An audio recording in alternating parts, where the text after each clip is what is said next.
મારું નામ વાળા ભરતજી પોપટભા, પ્રદેશ પ્રમુખ ખેડૂત કલ્યાણ સંગઠન. આવતી 20/12/2025 ને શનિવારે રાજકોટના સરદાર ગામે સ્વામિનારાયણ મંદિરમાં ખેડૂત ચિંતન શિબિર થવાની હતી, પણ સ્વામિનારાયણ મંદિરમાં થોડીક અગવડતા પડી અને હરિભક્તો અને દર્શનાર્થીઓ જે આવતા હોય તેને થોડીક અગવડતા પડે એટલે ત્યાંના ખેડૂત આગેવાનોએ ત્યાં સ્થળ ફેરફાર કરેલ છે.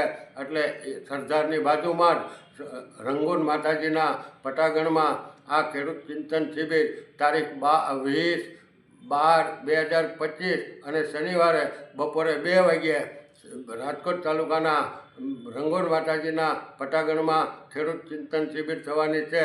અને તેમાં યુપી, રાજસ્થાન, હરિયાણા, પંજાબ, મધ્યપ્રદેશ વગેરે રાજ્યોના ખેડૂત નેતાઓ આવવાના છે. અને ખેડૂત કિસાન ક્રાંતિ સંગઠનવાળાએ ગુજરાતભરના તમામ ખેડૂત સંગઠનના આગેવાનોને અને ખેડૂતોને આમંત્રણ આપેલું છે. એટલે તમામને મોટી સંખ્યામાં હાજરી આપવા અમારી પણ એક વિનંતી છે.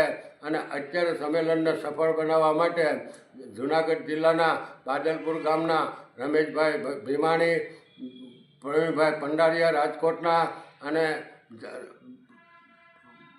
કિશોરભાઈ પટેલ અને બાપભાઈ ખોટ અને આખી કમિટી જે છે કિસાન ક્રાંતિ કમિટી એ અત્યારે રાત દિવસ મહેનત કરી રહી છે અને સંમેલનને સફળ બનાવવાની છે. અને તમામ જિલ્લાના ખેડૂતના આગેવાનોને પણ એને ભાવભીરું આમંત્રણ આપી અને કીધું છે પોતપોતાના જિલ્લામાં તમે તમામ ખેડૂતોને આમંત્રણ આપો. અને આમાં આ સંમેલનનો મુખ્ય હેતુ અને મુખ્ય માંગ હવે એક જ છે કે અમારો માલ અને અમારો ભાવ, અમારો માલ અને અમારો ભાવ. અને તમામ ખેત પેદાશના અમે ભંડાર ભરી દઈશું, પણ અમારી ખેત પેદાશના અમે ભાવ પૂરા લઈશું. આ મુદ્દા ઉપર એક જબરજસ્ત લડત શરૂ કરવાની છે અને ખેડૂતોને એમાં સહમતિ લેવાની છે. એટલે ગુજરાતભરમાંથી ખેડૂતોને હાજરી આપવા અમારું પણ એક ભાવભર્યું કિસાન ક્રાંતિ કમિટી દ્વારા આમંત્રણ છે. અને કિસાન ક્રાંતિ કમિટીએ પણ જોરદાર આમંત્રણ આપેલું છે.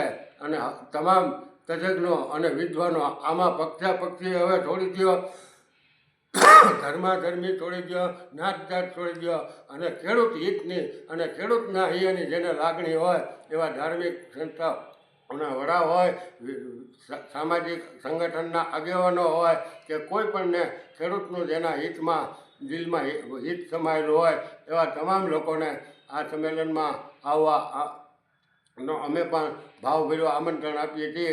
અને જે સરકાર કે કોઈ પણ પક્ષના માણસોની ક્યાંય ભૂલ છે તો એ એમાં રજૂ થશે. અત્યારે અમેરિકાના ટ્રમ્પે એક જ ઝાટકે, ખેતી પ્રધાન દેશ અમેરિકા નથી છતાં એક જ ઝાટકે એને $12 મિલિયન ખેડૂતોને સહાય કરી નાખી. હવે $12 મિલિયન એટલે આપણા ભારતના પૈસા ગણવામાં આપણું ભારતનું કોમ્પ્યુટર ટૂંકું પડે એટલું એને એક જ. અને અમેરિકાના ખેડૂતને ચોખામાં જરીક ખોટ જતી હતી એટલે એને ભારતના ચોખા ઉપર 50% ટેરિફ લગાડી દીધો.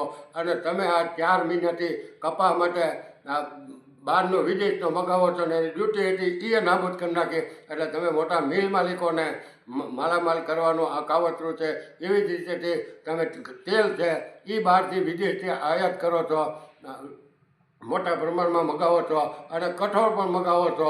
અને એક બાજુ સરકારને નરેન્દ્રભાઈ એમ કહે છે કે સ્વદેશી અપનાવો, ઘર ઘર સ્વદેશી. તો નરેન્દ્રભાઈ ઘર ઘર સ્વદેશી હોય તો આ ખેડૂતોની ચીજ તમે વિદેશથી શા માટે મગાવો છો?